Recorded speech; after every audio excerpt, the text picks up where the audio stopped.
Y en la Asamblea Legislativa avanza la aprobación de las leyes secundarias que se establecen en la Constitución local.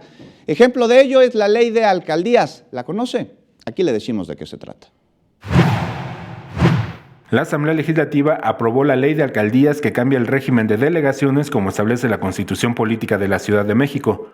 Con esto se otorga a los titulares de cada demarcación más facultades como el manejo de recursos públicos, las licencias de modificación de obras y la autorización de anuncios en vía pública. Los alcaldes también tendrán atribuciones para intervenir en los programas de planeación, desarrollo urbano, ordenamiento territorial y áreas naturales protegidas, así como definir estrategias de seguridad y de suministro de servicios públicos. La Asamblea dictaminó que cada alcalde contará con el apoyo de 10 concejales, quienes sesionarán al menos una vez al mes o cuando se requiera para evaluar políticas como el presupuesto de egresos de sus demarcaciones, el programa de gobierno de la alcaldía, los cambios de uso de suelo y construcciones y las solicitudes de investigación a la Contraloría.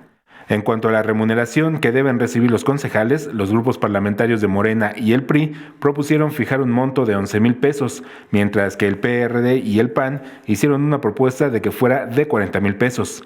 Al final, se llegó a un consenso de crear un tabulador de un sueldo mínimo de 11,000 pesos brutos y máximo de 40,000, con la posibilidad de que cada alcalde y sus concejales definan el monto total. Alberto Álvarez Santana, 21 Noticias.